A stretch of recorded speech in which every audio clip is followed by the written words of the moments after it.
sometimes you just don't know what's going to pop up Yes. and Yeah. going to surprise you. Hmm. And all of a sudden something seems like a pretty good idea to Right. go that way. Instead of Yeah. going the way that you've been going, let's go that way.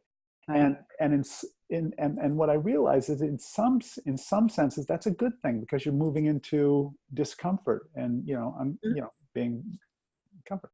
But if you are an addict, or if you're in recovery and you go, oh, let's look over here at I now have 40 marijuana dispensaries that have opened in the neighborhood. Let's just drive Right. by. When you start doing that, then you start getting into sticky territory. For me, how I deal with these, like a little blip that appears on your screen, or is that I start my day, like I have a morning routine that I do. I know a lot of people have morning routines, and they can go, oh yeah, and I do this, and I drink the apple cider, and all of these people.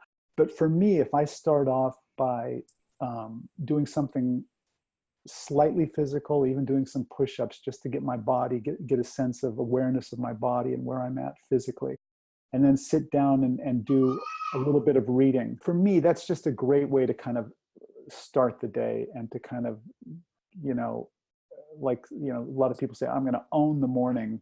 I don't know if that happens, but certainly if I'm reaching out to someone first thing in the morning, or if I'm sitting in quietude for 10, 15 minutes, if I've written something down, if I've gotten up and I've done something physical, to me it's always just, okay, let's get a sense of where I'm at today. And that, to me, has been the thing that has stayed with me no matter what.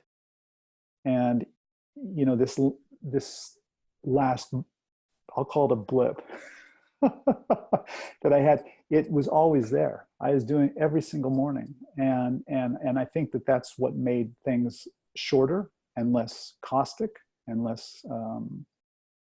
And because my sense is that was always going to be the bottom line for me, and then that was going to be kind of my touchstone, and then it's like you put enough medicine on the acne, and the acne will clear up, and it seems to have cleared up for a bit. So Mhm. so that's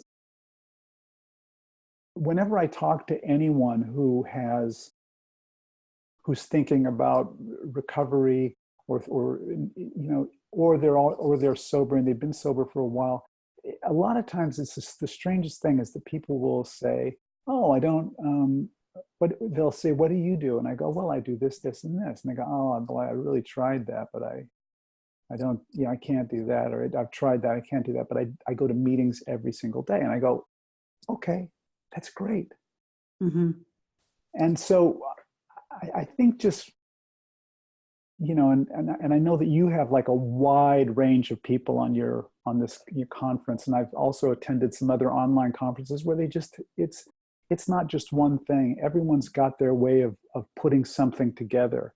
Mhm. And for me, if I want to feel bad about myself, which I don't want to do too often, but if I want to, I'll go, well, I should go to this, I should do that, I really should, because but what I realize I'm doing all along is I'm doing something that I've been doing for 20 some odd years very consistently, no matter what. And that has somehow worked. And sometimes there's lows, and sometimes there's highs, and sometimes it's just this. But I always have a pretty simple practice. Go to KillabCenter.com, Radical Recovery Summit, for access to the interviews. You can watch them free online, or you could purchase an all-access pass. KillabCenter.com.